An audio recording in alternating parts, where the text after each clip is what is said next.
கிரேக்கத்தின் கீர்த்தி போனம் அறியாதது அல்ல. அதற்காக இங்கே விழுந்திருக்கும் வீணர்களை மறைத்திட முயல்வது புண்ணுக்கு புணுகு தடவும் வேலையை போன்றது. அதனால்தான் தோழர்களே, சிந்திக்க கற்றுக்கொள்ளுங்கள் என்று சிரந்தாழ்த்தி உங்களை எல்லாம் அழைக்கின்றேன். வீரம் விலை போகாது, விவேகம் துணைக்கு வராவிட்டால். நீட்டிய வாளும் சினமெடுத்த தோள்களிலே தூக்கிய ஈட்டி மாத்திரம் போதாது வீரர்களே. இதோ நான் தரும் அறிவாயுதத்தையும் எடுத்து கொள்ளுங்கள். அறிவாயுதம் அகிலத்தின் அணையாத ஜோதி. ஏற்றமிகு ஏதென்சு நகரத்து எழில்மிக்க வாலிபர்களே, நாற்றமெடுத்த சமுதாயத்தில் நறுமணம் கமழ்வைக்க இதோ உங்கள் சாக்ரட்டீஸ் அழைக்கின்றேன், ஓடி வாருங்கள். அறிவாயுதமாம், அனைத்துலகம் அடிபணியும் அஸ்தினமாம், குமுறும் எரிமலை, கொந்தளிக்கும் கடல், அவைகளை விட பயங்கரமானவன் சாக்ரட்டீஸ். அவன் தரும் அறிவாயுதம் கிரேக்கத்திலே தயாராகுமானால் நாம் எல்லாம் தலை தூக்கவே முடியாது. மெலிட்டஸ், என்ன சொல்லுகிறேன்? அனிட்டஸ், நாம் கீரிய கோட்டை தாண்டாத கிரேக்க மக்களுக்கு இந்த கிழவன் அறிவுக்கண் வழங்குவதற்குள் நாம் அழித்துவிட வேண்டும். அதுதான் சரி. சாக்ரட்டீஸ், நீ கைது செய்யப்படுகின்றாய். சாக்ரட்டீஸ் நாட்டிலே நடமாடக்கூடாத ஒரு ஆத்மா. ஜனநாயக அரசாங்கத்தை குறை கூறும் அந்த ஜந்து உடல் முழுவதும் விஷம் கொண்டது. கேட்டார் பிணிக்கும் சொற்களால், கேளாரும் கேட்பு மொழி வார்த்தைகளால், கேடு விளையும் கருத்துக்களை அள்ளி வழங்கி ஆண்டவனுக்கு விரோதமாக, அரசாங்கத்திற்கு விரோதமாக, சட்டத்திற்கு விரோதமாக இளைஞர்களை தூண்டிவிடும் இழிகுல கிழவன். என்ன சிரிப்பு! ஒன்றுமில்லை தலைவா. ஆத்திரத்திலே அனீட்டஸ் தன்னை மறந்து என்னை பார்த்து கிழவன் என்று கேலி செய்கின்றான். அதை நினைத்தேன், சிரித்தேன். கடல் நுரை போல் நரைத்துவிட்ட தலை எனக்கும் அனீட்டஸுக்கும் இல்லையா சபையோர்களே? சாக்ரட்டீஸ், வழக்கும் விசாரணையும் உங்கள் இருவரின் தலையை பற்றியல்ல, அதை ஞாபகப்படுத்த விரும்புகின்றேன். நன்றி மெலிட்டஸ், நன்றி. ஏஞ்சான் உடம்பிற்கு சிரசே பிரதானம், அதுபோல் இந்த வழக்கிற்கும் தலைதான் பிரதானம்.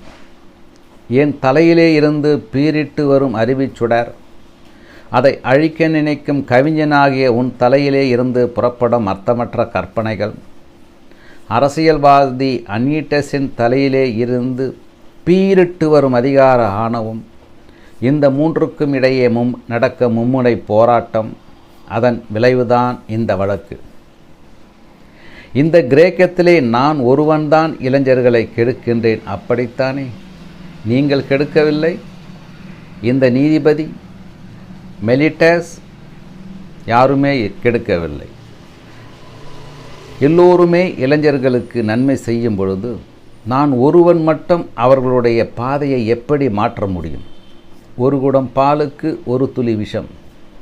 ஏன் இப்படியும் சொல்லலாமே, இருண்ட வீட்டுக்கு ஒரு விளக்கு என்று. சபையோர்களே, நான் என்ன வாலிபருக்கு வலை வீசும் விலை மாதா, பருவ விருந்தளிக்கும் பாவையா?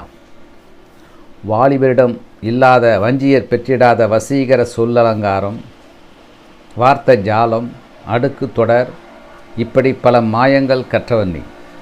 ஏன் மந்திரவாதி என்று கூட சொல்லுவாய் அன்புள்ள இளைஞனே. சபையோர்களே, வாலிபர்கள் என்னை சுற்றி வானம்பாடிகள் போல வட்டமிட காரணம் என்னுடைய வார்த்தை அலங்காரம் அல்ல. வளங்குறையா கருத்துக்கள், தரம் குறையா எண்ணங்கள், இந்த தரணிக்கு தேவையான தங்க நிகர் கருத்துக்கள். சாக்ரட்டீஸ், பேச்சை நிறுத்தும்.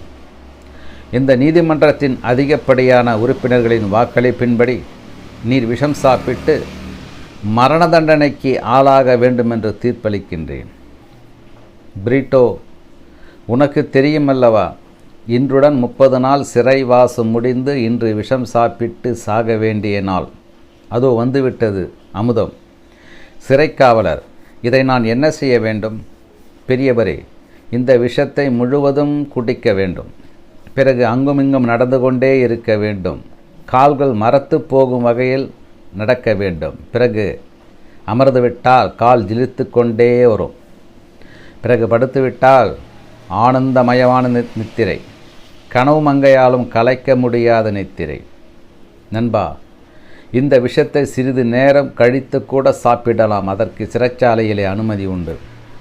பிரிட்டோ, உனக்கு தெரியுமல்லவா, நான் 2 நாழிகை கழித்து இந்த விஷத்தை சாப்பிடுகிறேன் என்று வைத்துக்கொள். அதற்குள் என் இருதயம் வெடித்து நான் இறந்துவிட்டால் இந்த கிரேக்க நாட்டு நீதிமன்றத்தின் தண்டனையை யார் நிறைவேற்றுவது? புதிய சாக்ரட்டிஸா பிறந்து வரப்போகின்றான். கூடாது கூடாது, இப்பொழுதே அறிந்துவிடுகிறேன். நண்பா, உம்மையும் எம்மையும் பிரிக்கப் போவது இந்த விஷமா? ஐயோகோ, நினைக்கவே நெஞ்சு பதறுகிறதே. கடைசியாக ஏதாவது நீ எனக்கு சொல்லு. என்ன சொல்லப் போகிறேன்? உன்னையே நீ அறிவாய். யார் எதை சொன்னாலும் ஏன், எப்படி, எதற்கு என்று கேள்வி கேள். அப்படி கேட்டதால் தான் சிலை வடிக்கும் இந்த சிற்பி சிந்தனை சிற்பி ஆகினேன். அவர் சொன்னார், இவர் சொன்னார் என்று தடுமாற்றம் அடையாமல் யார் எதை சொன்னாலும் உன்னுடைய இயல்பான பகுத்தறிவால் ஆராய்ந்து அதை ஏற்றுக்கொள். அதைத்தான் நானும் உனக்கு சொல்லுகிறேன். இந்த கிரகத்திலே யாராவது ஒரு இளைஞர் தன்னை கெடுத்ததாக நினைத்தால் அவர்கள் என்னை மன்னிக்கட்டும். ஓ ஜெகமே, வருகிறேன். சிந்திக்க தவறாதே. உன்னையே நீ அறிவாய். உன்னையே நீ அறிவாய்.